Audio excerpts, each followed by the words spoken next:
Hey everyone, it's LS, and these are going to be the patch 7.10 notes. And without, talking about anything else, let's just get right into it. This patch does not seem to be that big. First up, though, is Heimerdinger. The first impression that I have of Heimerdinger is that his entire kit change is really gimmicky, to say the least. Getting the 3 turrets early on, rather than having to rank up to them, is obviously pretty big, especially because of the stack generation. The base thing is now 20 seconds. The base damage getting gutted, though, is really interesting because that was really pivotal to some of Heimerdinger's matchups, especially up in top lane and definitely in mid lane. And not having that available to him anymore, I think, is going to be pretty big. Later on into the game, obviously, though, it's going to be buffed once you start getting more ability power. But it's going to be a while until you get to that point, especially because of how Heimerdinger usually tends to itemize. This is definitely going to change up his itemization path. Beam damage, obviously there's a little bit of a nerf right there. And then the whole thing with how they chain his abilities to interact with each other, it still is not really rubbing me the right way. I think that the biggest and best buff to his entire kit is actually the Hextech Micro Rockets. So the mana cost goes from 70 to 110 scaling to 50 to 90 scaling. Cooldown goes from 11 base at all ranks to 11 to 7 seconds. So if you have CDR, this is obviously going to be his bread and butter. Each rocket that hits a champion grants 20% beam charge to all turrets within 1000 range of the damage, max 100 if all 5 rockets hit. So this is what I think is going to be the bread and butter, and this will make or break Heimerdinger, is the ability for this to be spammed on cooldown, and obviously he's going to need some sort of mana regeneration or a mana item in order to compensate for the change, or not compensate, but in order to supplement the changes and make it so that he can literally just be a siege engine. I think if he's played around the W and the turrets are just basically a novelty that denies engage, or it denies opponents being able to try to sneak around you or get flanks off or anything like that, I think that maybe then he has potency, but I think it really all just comes down to this and how effective are these really at 40% CDR, and what can Heimerdinger do with it. I really like the change to his ultimate. Obviously, the base scaling at the very end goes up 100, and then he gets more ability power on it as well, so that makes it a little bit more scary. And then obviously the radius goes up now. Center stun zone is unchanged, but I think that the change here is pretty nice. Cooldown goes from 18 to 10 seconds scaling to 12 seconds at all ranks. I don't think this is the end of the world at all. Some people might view it as a nerf to the late game Heimerdinger. I think that overall it's probably still a buff, because the reality is that the changes to the W is way too big for Heimer. And I think that it's definitely going to basically make you not even think about the changes to the E making 2 more seconds on at all ranks, especially because when you use your E, you're not really using it in a spamming fashion. You're more so using it for a very specific purpose. And what I mean by that is, you're not going to use it until a specific moment, in which case those 2 seconds aren't really going to matter at the timing of the engage or whatever. Obviously, this has a passive now attached to it, and like I said, everything interacts with his turrets, so that's sort of nice. And I maybe giving him tier 2 boots basically for free early on is going to be a little bit brutal, because it's going to let him circumvent having to go boots earlier on, or if he does get boots early on, then he's going to be moving really, really fast, and I think that's going to be really difficult for melee champions to try to kite him if they're not attacking his turrets, or if they can't get rid of his turrets. So we'll have to see how this all plays out. To my knowledge, I haven't actually looked at any of the Heimerdinger mains talking about his changes, so I don't know how they're perceiving them. I think that everything, for the most part, I think that the E change is okay only because of the W. If the W wasn't as nice looking of a change as it is, I think that everything is pretty gimmicky and pretty trash.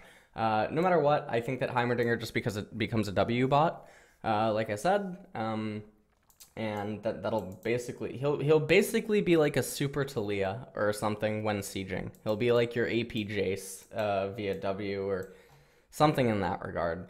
I hope that makes sense. So that's pretty much it for him. Rammus, Q is faster, has a shorter cooldown, but also lasts for less time. W amplifies his passive, but also slows Rammus. E grants attack speed. R now applies slows, but does less damage. So, passive Spiked Ball. Rammus's basic attacks deal 80 to 20 at levels 1 through 13, plus 10% armor, bonus magic damage. They removed the Rammus no longer gains 25% of his armor as attack damage. I think this is actually pretty okay. Because now this makes his auto attack magic based, so it makes it a little bit better for him, and also probably better in some situations, right? Because opponents are likely to have less MR than they are armor. So I think this is a pretty neat little change, and then obviously all the AP Rammus lovers will certainly love the bonus magic damage as they get probably magic penetration, but that doesn't really matter. That's just something completely out there.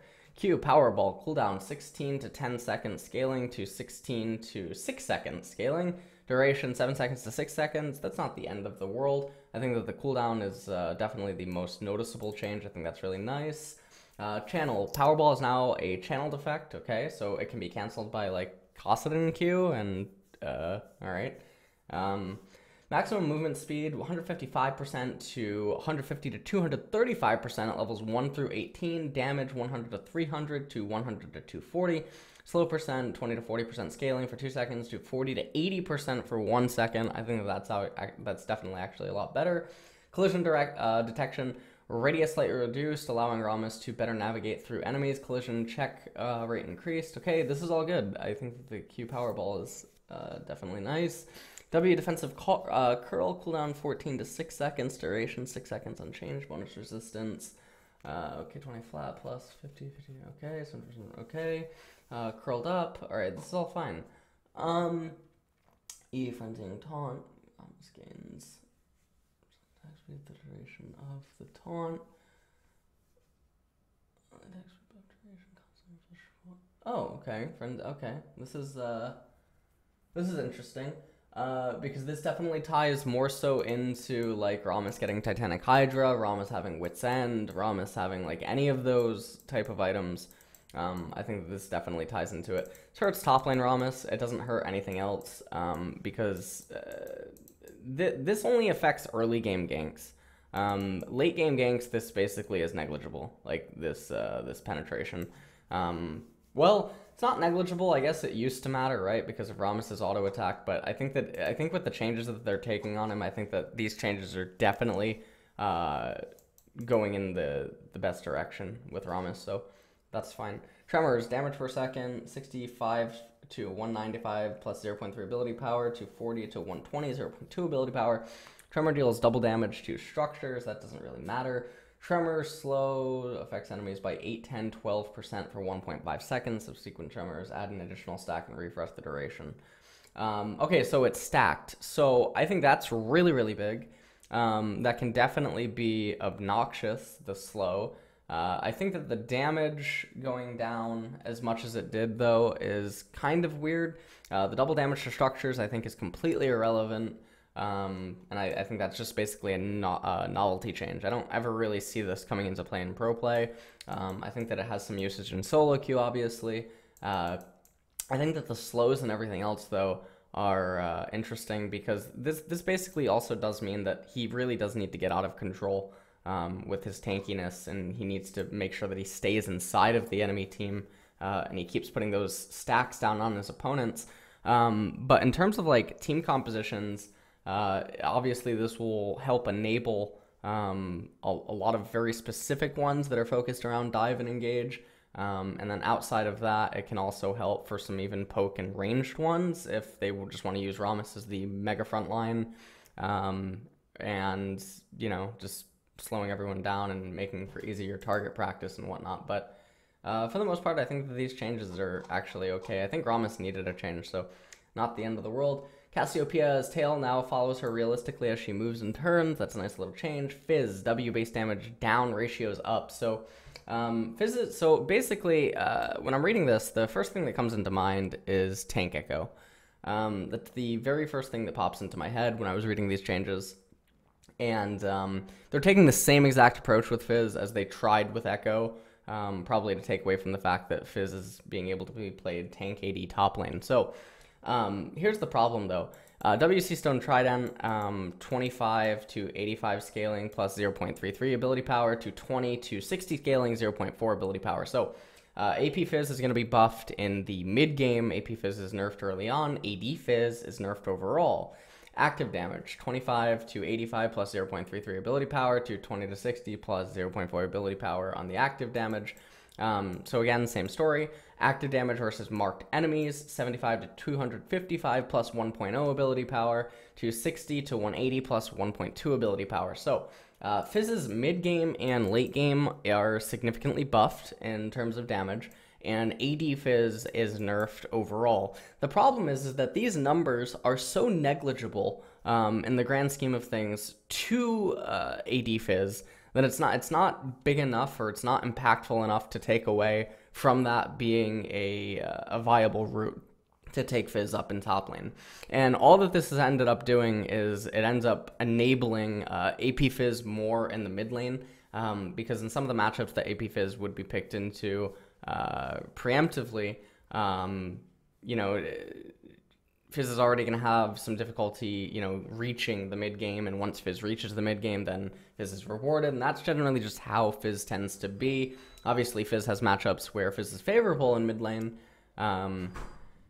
but that's not gonna, you know, be the end of the world, because Fizz is still definitely gonna be overkilling the target, and it becomes very easy for Fizz to know when, you know, he has lethal. So that's pretty much it for Fizz changes. It's basically another take on Echo 2.0, and I think that these changes are pretty much a failure. I don't think that these are big enough by any means.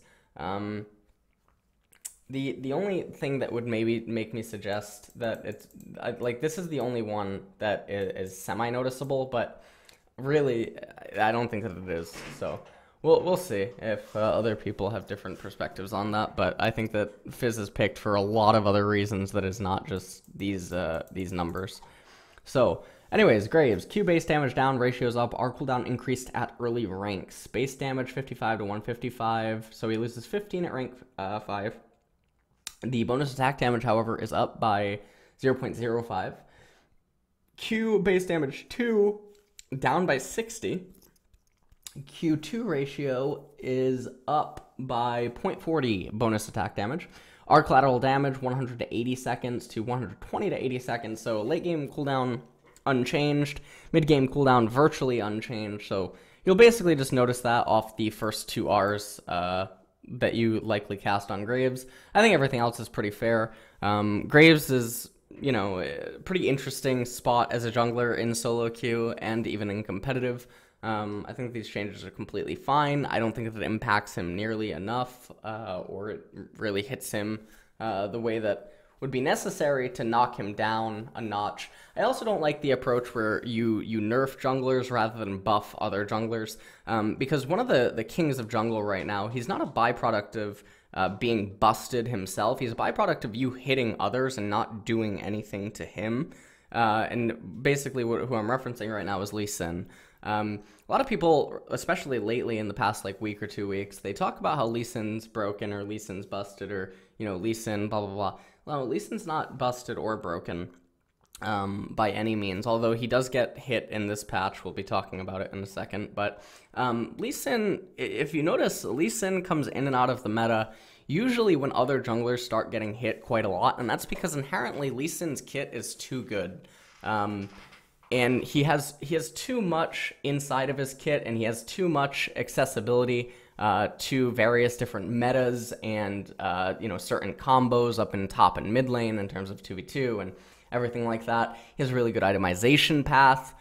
He fits in with how, you know, the current meta is for items, and, you know, what junglers can be needed to do, and he can take, you know, multiple different routes, you know, depending on what you need him to do in the game, and that's what makes Lee Sin Lee Sin. And when you just keep nerfing other junglers, or if you tweak other junglers and you make their early games a little bit worse, maybe make their late game better, or you make their early game better and you make their late game worse, etc., all that it does is it inadvertently plays into why Lee Sin is Lee Sin. And so with this patch, I mean, we can just scroll a little bit.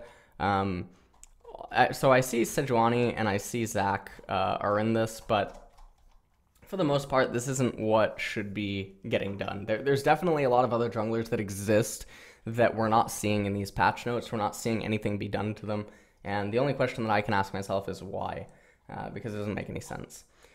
So anyways, Jax. For a character whose gameplay revolves around basic attack, Jax's attack animation left some to be desired. Well, every time I tune into a certain Twitch TV stream playing this champion, it leaves much to be desired.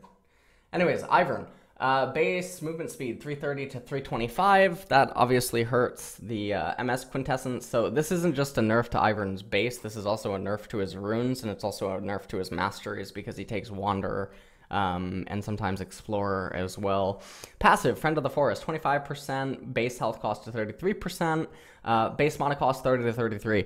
This can be fixed with masteries. This can be fixed in order for Ivern to still do some of the same clears that he's able to do. This cannot be fixed with runes and masteries. So no matter what, simply because of this one, this actually takes away from Ivern to do certain clears early on if he wants to be ultra greedy, assuming that you throw the Q. And so I don't like the change. See, Ivern's a really sticky situation because I know he basically scales the less how do I word this without being too fucking mean? You know what? No, fuck it. He's really good against bad people. And so it leads people to believe that he's really busted. And the reality is that he fits into very specific comps. He's not necessarily a versus all jungler, in the sense that you can throw him into any team composition. And it requires, you know, it does give some counterplay, but then on top of that, Ivern's other problems are not necessarily the champion itself, it's items that exist inside of the game. If you mix up some of the items that are in the game right now, or you mix up some of the masteries, you know, for instance, Ivern, you know, loves to abuse the Windspeaker's Blessing, he really likes, you know, Wanderer, he likes Runic Affinity, he likes, you know, all these other types of masteries, he likes, you know, Meditation. If you hit all of these things, you also hit Ivern, and you hit a lot of other junglers without changing Ivern, because all that this does is if masteries and items end up getting changed, you can almost guarantee that Riot's going to forget about the changes that they do to certain champions sometimes that were nerfed and they were brought down because of how the game was at that point in time, and then the champion just goes untouched. I know that we got to see Ivern MSI a little bit. I know that he was popping up in NA and EU and stuff, but the champion really is not that busted. And I think that a lot of it has to do with people just don't coordinate well enough against him, and they don't really look at, you know, what weaknesses does the champion inherently have, and how can we play around that in a competitive standpoint. And yeah, so I'm not gonna go on a complete rant about Ivern, but I don't think he's as busted as people are saying. I do think that he's balanced in his specific team compositions in competitive play, and in solo queue, I think that Ivern is basically the king of the bads, where, you know, again, if you don't know what you're doing, if you don't know how to jungle, yeah, it's a nightmare. It's frustrating to play against him. If your teammates don't know what he does, if they don't know that they can attack Daisy, if they don't know that they can smite Daisy and get Daisy out of the fight, and Daisy ends up somehow impregnating or knocking up 4 fucking people, there's going to be a problem, obviously, in a team fight. But that's not the champion's fault. That's, like, your fault for not understanding how to coordinate against the champion. And there are champions like that that exist in League of Legends. I mean, you may be familiar with me talking about a champion specifically to play at low MMR, Annie. And there are champions that exist like that, but I guess that they're not as frustrating as Ivern, and so that leads to the complaints that exist surrounding the champ. Anyways, Lulu.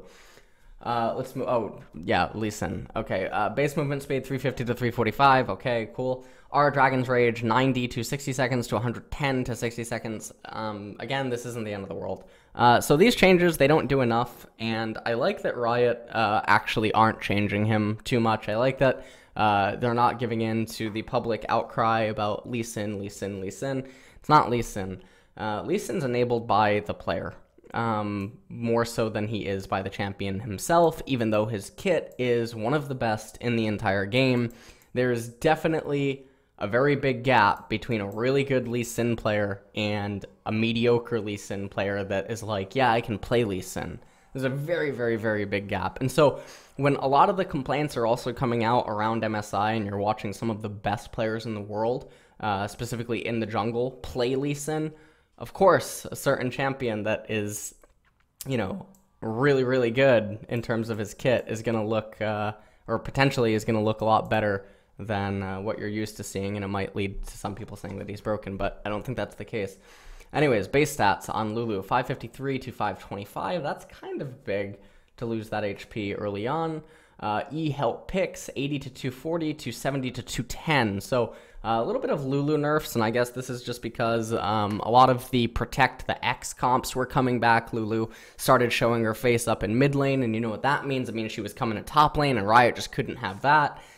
So a little bit of nerfs to bring her in line. I don't think it's the end of the world, though. I definitely think that she's still usable. Kassadin, E-hitbox modernization. It's time, Kassadin. No, I don't think that it's quite time yet. Kassadin is really good in some team compositions, and he's really bad in others. I do like that they're giving him a little bit more attention. I like that they're remembering him at least, and I hope that he can be brought back in time for summer, and that he can find his way in, because Kassadin, I think, is actually one of the most interesting champions in League, and I think that he's also one of the healthiest for competitive, because of the way that he can go off in mid and late game is very exciting. But there's also, you know, there's a fragile aspect to it in the sense that he can blow up if he messes up. So I really like that. The Force Pulse is getting 15 range. It's sort of nice, but, you know, I don't think this is entirely enough. He's still going to be a situational monster. But he's not going to be the versus all that we once knew. Maokai, Q mana and cooldown down, Q knockback distance slightly increased, E damage reduced. So, Sap Magic, 0.275 seconds to 0.25 seconds, skill scales with Maokai's attack speed, okay. Bramble Smash, 45 to 65 mana to 50 at all ranks, cooldown 8 to 6 seconds to 8 to 5 seconds, knockback distance slightly increased, maximum 275 to 300. What are with these Maokai buffs? E-Sapling Toss costs 60 mana at all ranks to 60 to 80 mana. Okay, so the Sapling Toss goes up. Base damage 45 to 145, okay. 25 to 125, so his base damage on Sapling Toss is hit. Enemy health ratio 6 to 8%, plus 2% per 100 ability power, to 8% plus 2% per 100 ability power. Target maxes health. Okay. So he just gets the rank 5? Like, what? Okay. I mean, I guess that's nice, right? I guess that's pretty nice. Okay, our Nature's Grass, which is a bug that causes Nature's Grass to fire without going on cooldown if Maokai died while casting it, okay? So these Maokai changes are pretty interesting. It definitely just looks like he's getting small buffs in order to make him a little bit more viable. And I basically don't have any complaints about any of these changes. I think that they're all basically fine, so... yeah, we can move on. Rakan. Now, this is an interesting thing. People might know if you're watching this video right now, the date is May 17th. I have not played solo queue in quite some time now, a few weeks anyway. When I last was seeing Rakan, or whenever I watched Rakans, specifically on Korea, Rakan looked very busted. He looked like, in the hands of a good player, he looked very scary. And then when I would watch NA or EU streams and I watch people play Rakan, the comparison reminds me of like Thresh, and it reminds me of Bard when Thresh and Bard first came out. In the sense that the champion's kit required a lot of coordination. It required, you know, teammates also knowing to a certain degree what you do. And then it also required a lot of creativity and familiarness with his kit and the limits of the champion and stuff. And I don't understand why he's getting buffed, basically. So I felt like Rakan had a lot of potential. Once people began to understand him, I thought that he would become like a Bard or a Thresh, but again, my experience in that department was extremely limited, and so I could be saying something completely wrong here, and I just don't have enough of a sample size to go off of. But that was just my impression from having seen him a little bit and then continuing to see him over time. But I do agree that I probably have not seen him enough to form a real concrete opinion on him. Q, Gleaming Quill, 800 to 900 range. W, Grand Entrance, 70 to 230 to 70 to 250. E, Battle Dance, 50 to 190 to 50 to 150. So he loses 40 shield value per cast on Battle Dance. Grand Entrance is buffed, and then Gleaming Quill is buffed. So I don't know enough to talk about it. I really don't. I wouldn't feel comfortable on saying like what are... Now, it looks like a buff to me, right? But I'm not familiar enough with how he interacts with every single champion. Like I was saying, though, going off of what I did know of him, I don't understand why, this would be buffable. And then looking at this doesn't look like it's an end-of-the-world nerf, but I'll reserve my opinion on this, and then, I'll probably be able to talk about Rakan in a future patch note once I actively start playing again. Renekton, cleaning up even more stuff, so these are just bug fixes, okay? Riven, timing of Q animation canceling is more consistent. If you don't know what animation canceling is, you should just skip this section. Okay, so Riven just got fixed, or maybe she's not fixed. The timing around when Riven becomes able to animation cancel Q, as well as how long she has to animation, both been made more consistent. Riven can no longer joke, taunt, or laugh during Broken Wings animations. Broken Wings more. Okay. Fix the butt. I find it so interesting, though, that Riot basically suggests that you should know about Riven's Q animation canceling. Because if they see this as a balanceable, or it's able to be balanced into certain champions, then you would think that maybe that's a route that they can take their balanced approach with certain champions, rather than removing animation cancels, and lowering the skill cap on certain champions. Like, for instance, I do believe that they removed Graves's R animation cancel, right? Like a patch ago, or is it 2 patches ago? Why even do that if it can add to more skill? If a champion could be made with animation canceling built in, that would be something entirely unique, that they have not done, obviously, in a very long time, but they've never intentionally done it. So I think that's an avenue that they could maybe look into. Sejuani, Frost Armor grants fewer flat resistances at earlier levels. Frost Armor flat resistance 100 to all ranks to 20, 60, 100 at levels 1, 7, 14. That's really big. Q Arctic Assault slightly added to address instances where Sejuani collided with targets behind her. Okay, Winter's Wrath, cooldown 10 to 6 second scaling to 9 to 5 second scaling. I think these changes are pretty fine. I think that the change right here, though, is obviously going to be the most noticeable, because they're getting the resistances levels 1 through 6 or whatever, only having 20. That's definitely going to be very noticeable compared to the 100 at all levels. Obviously, her late game is, for the most part, untouched in a way, and then she's still Sejuani, so it's not the end of the world. Udyr, mana cost reduced 50 to 33 at levels 1 through 18 to 45 to 28, levels 1 through 18. I can't see a world where this is ever actually doing something. I don't know. Maybe it is. Maybe 5 mana at level 18 somehow affects, but I don't know. Udyr's a bad champion, so I don't really care. Your quality of life improvements. Passive, Shepherd of Souls must no longer perish when they move too far away from Yorick or the Maiden. Q Last Rites. Last Rites kills you when Yorick has max graves. The first grave will now be replaced rather than no grave. Okay. R, Eulogy of the Isles. Maiden stats now increase when Yorick's put another skull point into Eulogy of the Isles rather than remaining unchanged.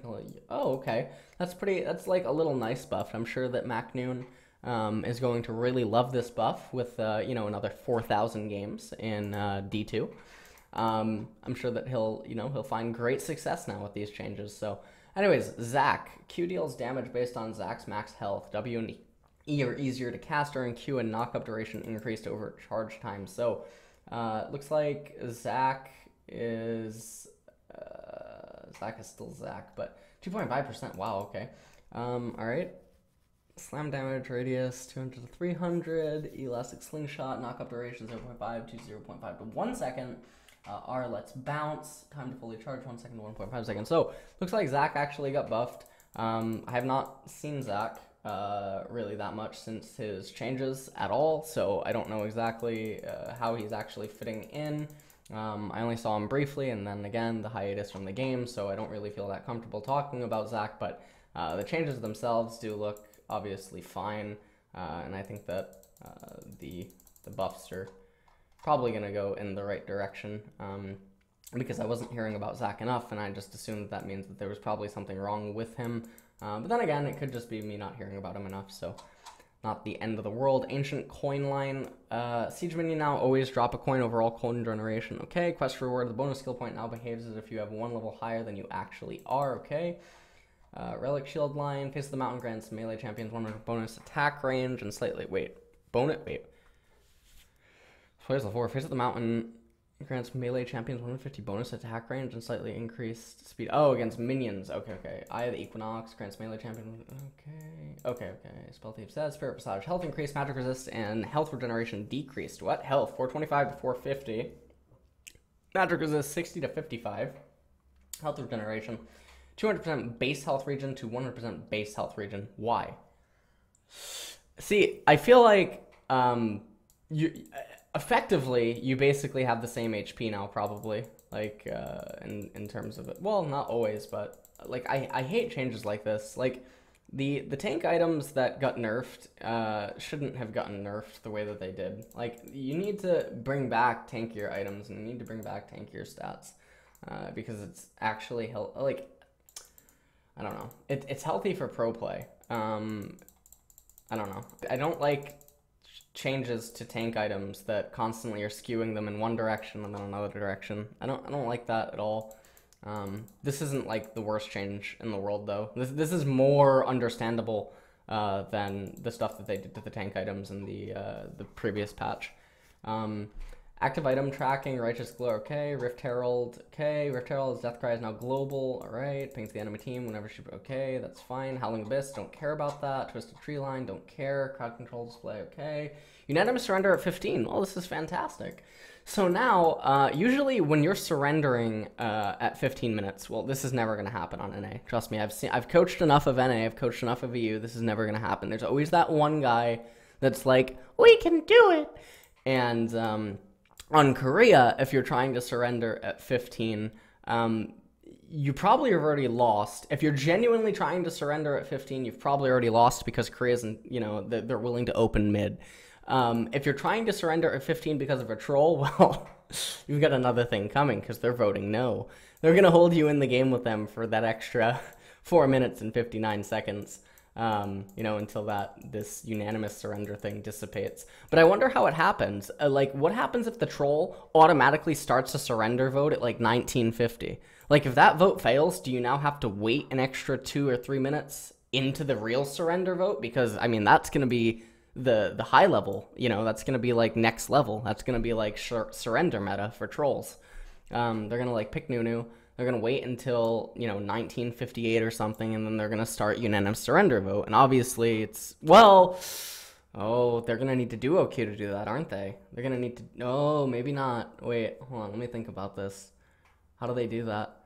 Oh, shit. Because if they start the surrender vote, then maybe all their teammates say yes, right? But maybe they try to tell the teammates and they try to convince them, like, no, I'll play now. And then the one guy doesn't realize that it's like 8 to 42.